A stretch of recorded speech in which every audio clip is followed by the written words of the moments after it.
Bismillahirrahmanirrahim. Assalamu alaikum. I am Abdul Munib, your physics instructor, and I will hold the session. I will instruct do all the MCQs, short questions, and important long question. So we are going to the today. Our topic is chapter number 3, which is force due to water flow. So we are discuss today force due to water flow. Force water flow के साथ कैसे हम force का और water flow का जो है वो मुआवजा करेंगे कि किस तरह वाटर जो है फ्लो करता है, उसमें किस तरह की फोर्सेस जो हैं वो एक्ट करती हैं। Okay okay so when a water from horizontal pipe strike, जब वाटर हॉरिजॉन्टल पाइप से स्ट्राइक करता है, then a wall normally a force is exerted on the water. Wall जो है वो नॉर्मली फोर्स क्या करती है, वाटर पे एक्सर्ट कर रही होती है।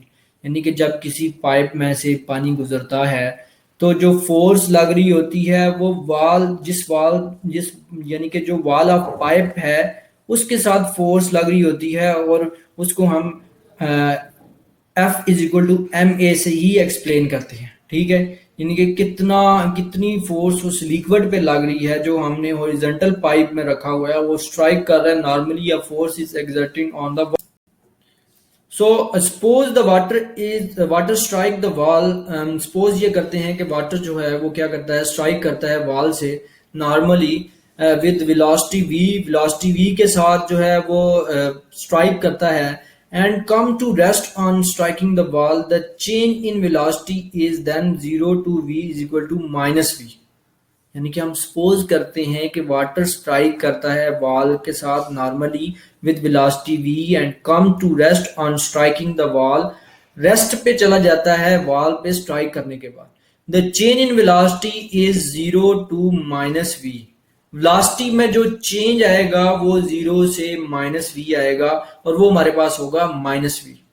फ्रॉम सेकेंड लॉ के मुताबिक force equal the momentum change per second of the water. Force जो सेकेंड लॉ में क्या कहता है, F=ma।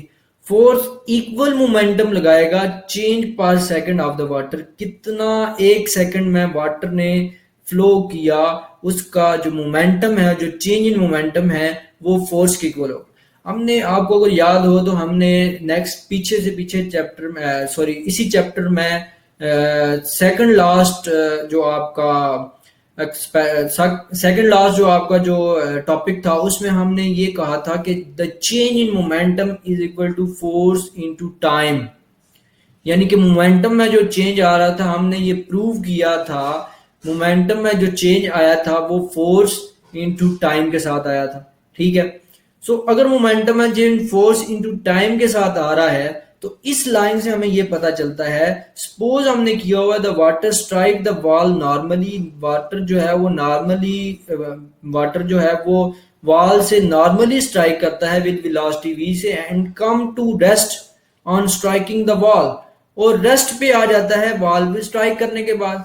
The change in velocity is then 0 to v is equal to -v। जो चेंज इन वेलोसिटी इसमें आएगा वो 0 से v होगा, और वो क्या होगा, -v होगा।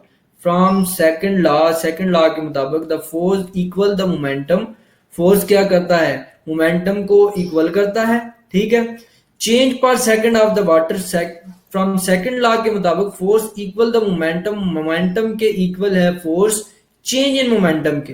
कौन से, पर सेकंड के। यानी कि हमने ये कहा था कि change in momentum is equal to force into time. So अब हम ये कह रहे हैं कि उस टाइम को अगर हम डिवाइड कर दें तो फोर्स किसके इक्वल आएगी, चेंज इन मोमेंटम पर टाइम के। सो बेसिकली अगर मैं आपको बताना चाहूँ व्हाइट बोर्ड पे, जरा where is my white board. White board पे मैं जरा आपको बताऊं, into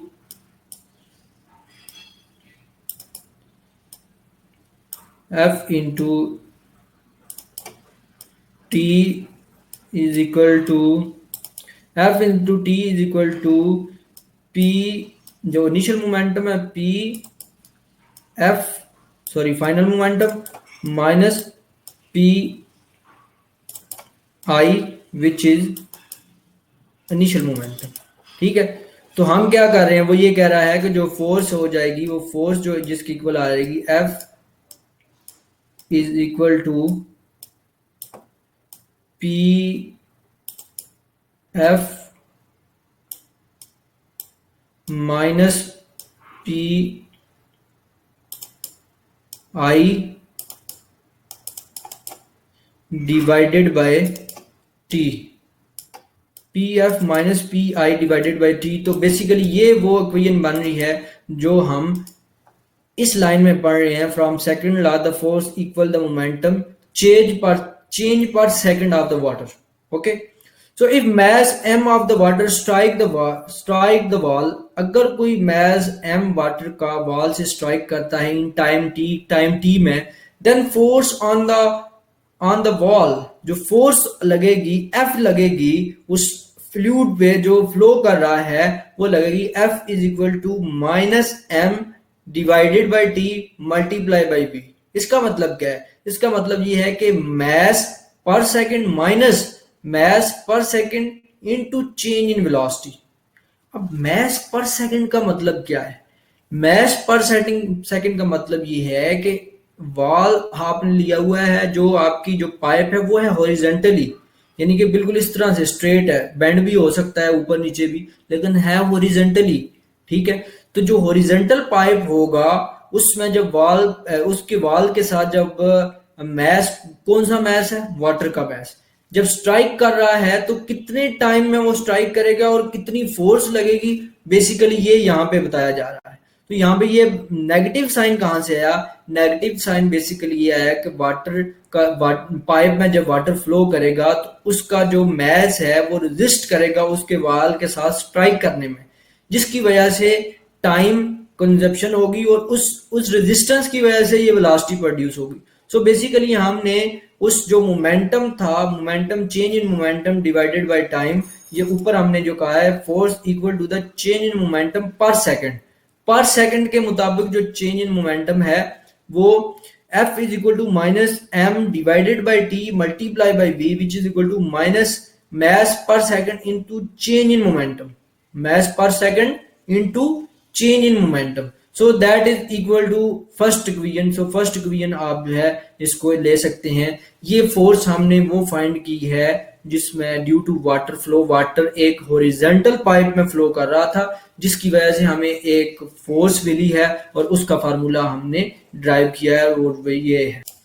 okay ji student, now we are going to the next slide. So our next slide is force due to the water. यही है। अगर हम थर्ड लॉ से इसको वे करें, थर्ड लॉ से अगर हम इसी इक्वेशन को देखें जो हमारे पास लास्ट इक्वेशन थी, वो कहता है कि force from third law of motion the reaction force exerted by the water on the wall is equal but opposite in direction. जो रिएक्शन फोर्स है एक्सर्ट हो रही है वाटर ऑन द वॉल पे, बट इक्वल है but opposite in direction है, equal है but opposite in direction है। From third law of motion, the reaction force exerted by the water on wall is equal। जो third law के मुताबिक हमारे पास जो रिएक्शन फोर्स एक्सर्ट हो रही है वो वाटर पे on the wall is equal but opposite in direction, opposite in direction में हो रही है, यानी कि F is equal to minus M over T into V, minus minus से प्लस हो जाएगा, m over T is equal to V. तो ये हमारे पास वो ऐसी फोर्स लग रही है थर्ड लॉ के मुताबिक जो हम फाइंड करना चाह रहे थे, force due to water flow. Force water flow से जो लगी है उसको हमने क्या कर लिया है, एक सेंस में फाइंड कर लिया। तो इसको इक्वेशन नंबर आप 2 कर लें। अगर पिछले लास्ट वाली को इक्वेशन नंबर 1 किया है, आई थिंक वो लास्ट वाली इक्वेशन नंबर 1 हमने किया है, ये इक्वेशन नंबर 1 है, वैसे भी रोमन में दी हुई है। ठीक है, ओके। सो दो इक्वेशन हमारे पास आ गई, एक सेकंड लॉ से आ गई और एक जो है हमारे पास थर्ड लॉ से आ गई। अब हमने क्या करना है, हम ये कहते हैं कि अब हमने उसको जस्टिफाई करना है। The force can be calculated from the product of the mass of the water striking normally per second, यानी कि हम फोर्स को कैलकुलेट कर सकते हैं कि कितनी क्वांटिटी का वाटर उस पाइप के साथ स्ट्राइक किया है और कितने टाइम के लिए किया है। ठीक है, इस लाइन का मतलब ये है, third force can be calculated from the product of mass of water striking normally per second and change in velocity suppose the water flow, और चेंज इन वेलोसिटी उसमें कितना आया वो हम फाइंड कर सकते हैं। अब देखिए, अगर आपके पास मैस फाइंड पता है, अगर आपके पास उस वाटर की स्पीड पता है, अगर आपके पास टाइम पता है, तो आप वेलोसिटी फाइंड कर सकते हैं। और अगर आपके पास वेलोसिटी पता है और टाइम पता है और चेंज इन वेलोसिटी पता है, तो आप क्या फाइंड कर सकते हैं, एक्सेलरेशन फाइंड कर सकते हैं। और मास और एक्सेलरेशन को मल्टीप्लाई करें तो Newton second law of motion के मुताबिक हमें क्या मिलता है, फोर्स मिलता है। तो सिंपली हम फोर्स को डिस्कस कर सकते हैं, हम फोर्स को कैलकुलेट कर सकते हैं। तो यहाँ पे उसने क्या किया, यहाँ पे उसने यही कहा है, suppose the water flow out of the pipe at 3 kilogram per second. अब 3 किलोग्राम उसका वेट है, सॉरी उसका मैस है, जो वाटर का मैस है वो 3 किलोग्राम है, और पर सेकंड उसका टाइम है, and it velocity changes 5 metre per second to 0 on striking the wall. Wall के साथ स्ट्राइक करने तक उसकी जो वेलोसिटी है, यानी कि उस पाइप से बाहर जब वो निकलेगी और वॉल से स्ट्राइक करेगी, तब उसकी वेलोसिटी 5 मीटर पर सेकंड से 0 मीटर पर सेकंड होगी। देन फोर्स क्या आ गई, ये हमारे पास क्या आ गया, mass into time multiply by change in velocity. ठीक है, यानी कि अगर हम पिछली स्लाइड पे देखें, mess divided by time change in velocity.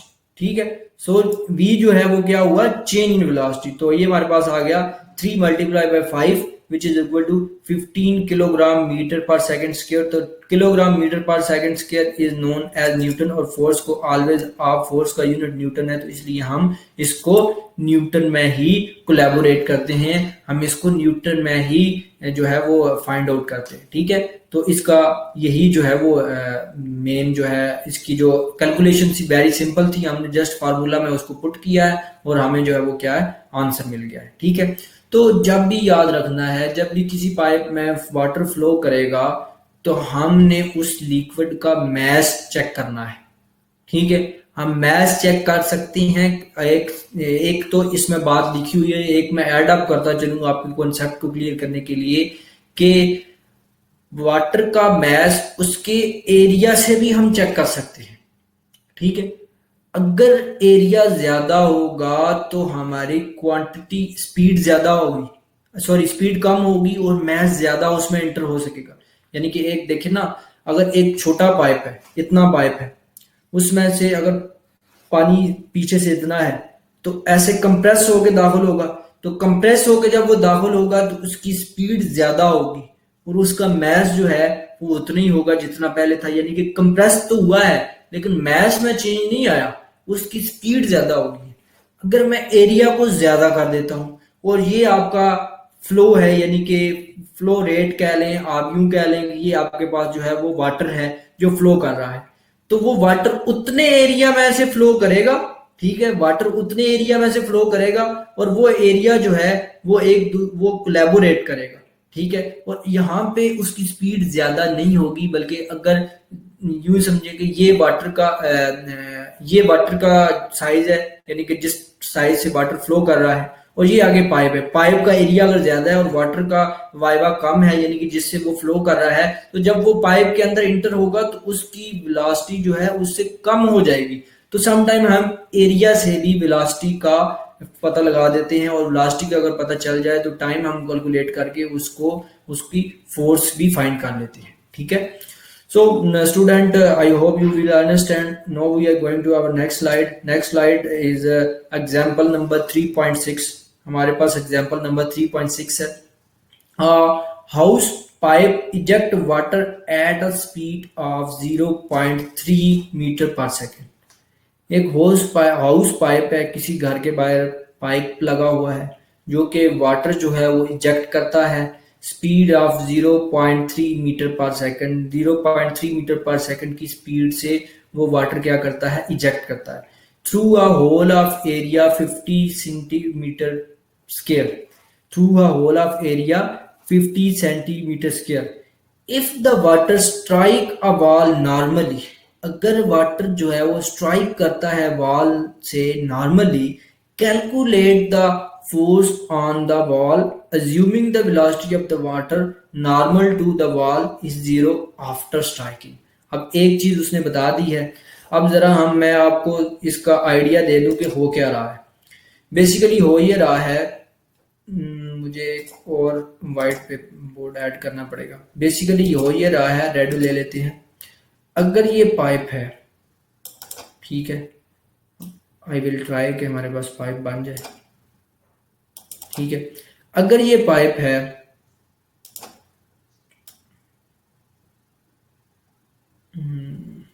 I will try कि ये उसी तरह, जिस तरह हम बनाना चाहते हैं बन जाए।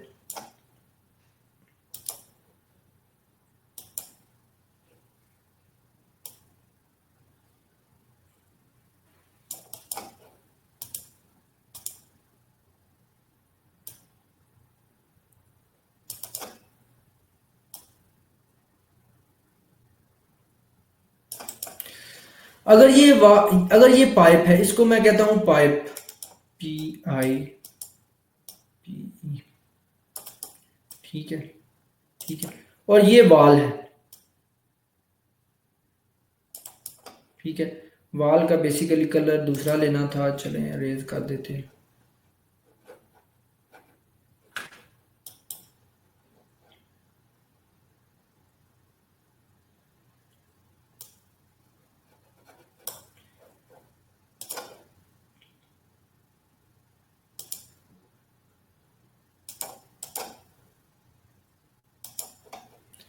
सो पेन का कलर चेंज कर लेते हैं। Okay, so that is wall. हम कहते हैं कि ये हमारे पास वॉल है, थोड़ी थिक बना लेते हैं, ठीक है। वाटर इसमें से फ्लो कर रहा है, वाटर के लिए हम जो है वो ब्लू ले लेते हैं कलर। वाटर इसमें से फ्लो कर रहा है, वाटर के फ्लो की डायरेक्शन ये है, और उसने जब वॉल से स्ट्राइक करना है तब उसकी वेलोसिटी क्या होनी है, जीरो होनी है। v is equal to zero, यानी कि उसकी फाइनल वेलोसिटी क्या हो जानी है, जीरो हो जानी है, जब उसने वॉल से क्या करना है, स्ट्राइक करना है। अब हमने ये एक पिक्चर बना ली है। अब जरा हम उस प्रॉब्लम की तरफ आते हैं। Hose pipe eject water at a speed of 0.3 metre per second, यानी कि उसकी इनिशियल जो स्पीड है वो क्या है, 0.3 मीटर पर सेकेंड, ठीक हो गया। अच्छा, इसका मतलब है कि उसकी जो फाइनल स्पीड होगी, water strike a wall normally, calculated the force on the wall, जो वॉल पे फोर्स लगी है उसको हमने कैलकुलेट करना है। Assume the velocity of the water normal to the wall is zero after striking. इसका मतलब अलग क्या है, इसका मतलब ये है कि वॉल, ये जो वाटर आ रहा है, इसका स्ट्राइक करने के बाद इसकी वेलोसिटी क्या होगी, v is equal to zero. जब ये वाटर फ्लो कर रहा था तब इसकी वेलोसिटी मैं ऊपर लिख देता हूं, v is equal to 0.3, I guess 0.3 metre per second, 0.3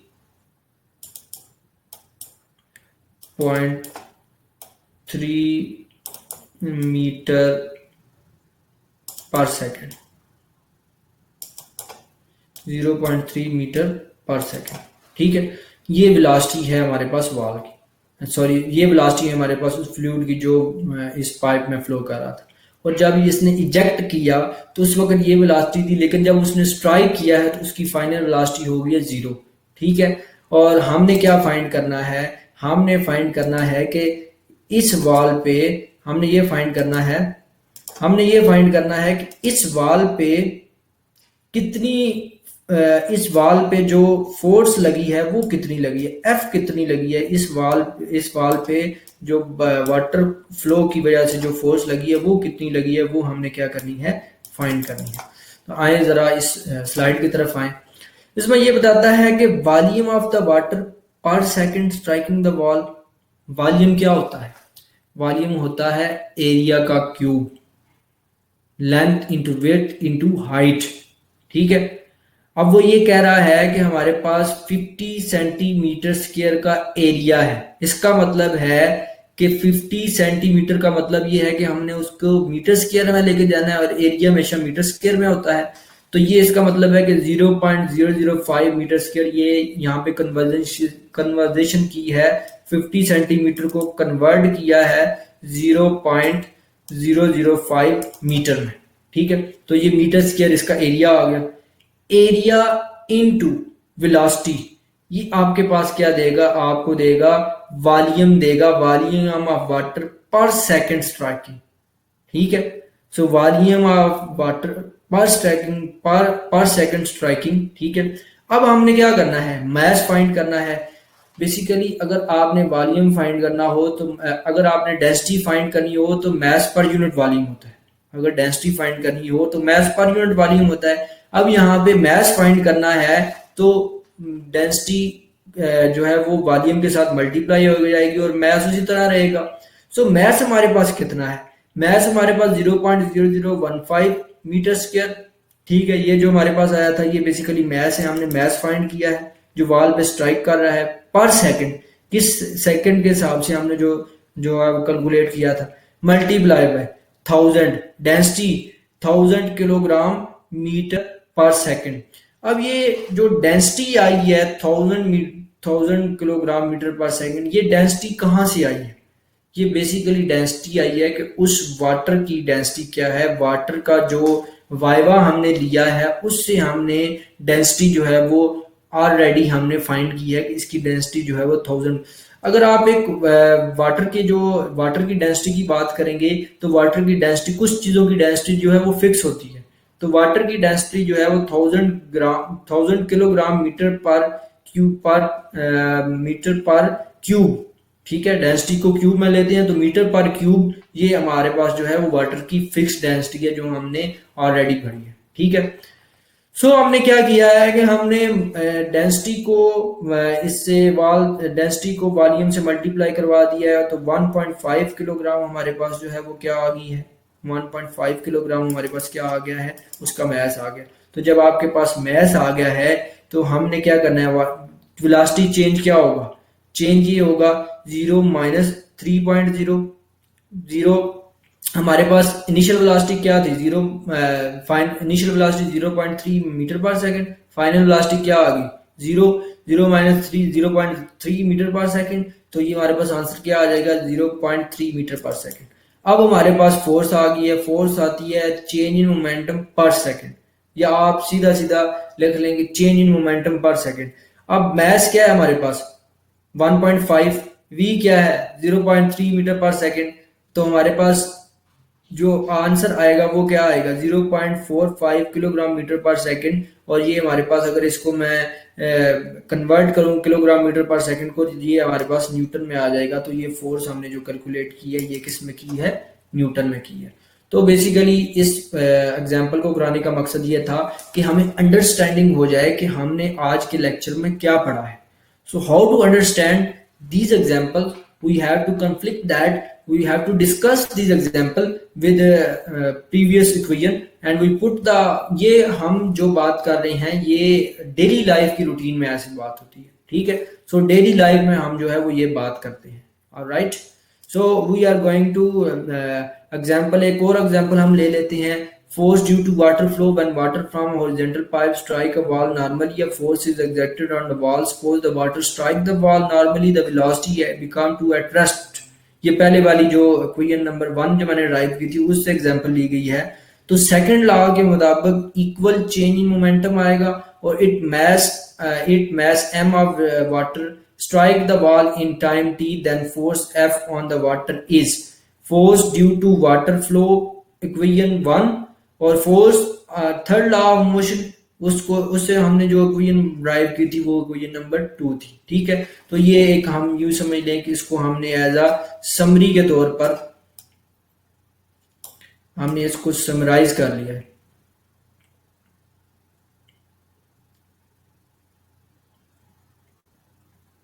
ठीक है, so student, I hope you understand my lecture and kindly feedback about this lecture and be prepared for your exams. Your test session will be started from 25 January, so be prepared for your test और इनको सीधे सीधे लें आप, जो है वो आपके एग्जाम भी होने हैं तो काइंडली बी प्रिपेयर हो, तैयार भी हो जाएं और इन जो जो जो आर्टिकल होते जाते हैं उनकी साथ साथ जो है वो तैयारी करें तो आप जो है वो इससे आपको जो है वो ज़्यादा फायदा होगा।